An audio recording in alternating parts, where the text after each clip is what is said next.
হার্টের সমস্যার বিভিন্ন রকম লক্ষণ আছে। বেশিরভাগ লোকের হার্টই বাঁদিকে থাকে, খুব কম লোকের হার্ট ডান দিকে থাকে, সেটা ডেক্সট্রোকার্ডিয়া বলে। যাদের হার্ট বাঁদিকে আছে, হার্টের সমস্যায় যদি বুকের মাঝখানে বা বুকের বাঁদিকে ব্যথা হয়, ব্যথাটা যদি রেডিয়েট করে এরকম হাতের বাঁদিক বরাবর অথবা চোয়ালে ব্যথা করে, তাহলে কিন্তু এটা হার্টের ব্যথা ধরতে হবে। 2 নম্বর, যদি চলাফেরা করতে গিয়ে শ্বাসকষ্ট হয় বা কোনো কাজ করছেন শ্বাসকষ্ট হচ্ছে। 3 নম্বর, যদি আপনার ইররেগুলার হার্টবিট বা প্যালপিটেশন হয়, চলাফেরা করছেন বুক ধড়ফড় করছে, কাজ করছেন বুক ধড়ফড় করছে, কাজ করতে ইচ্ছা করছে না, তাহলে কিন্তু হার্টের সমস্যা হতে পারে।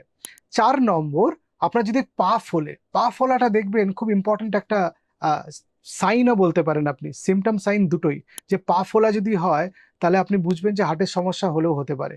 এবং 5 নম্বর, দুর্বলতা বা ক্লান্তি ভাব বা লেথার্জি, হার্টের সমস্যা অনেক সময় হয় যে খুব কাজ করতে ইচ্ছা করছে না, শুয়ে বসে কাটাতে ইচ্ছা করছে, তাহলে আপনার হার্টের পরীক্ষা নিরীক্ষা করে দেখতে হবে যে হার্টের কোনো সমস্যা হচ্ছে কিনা।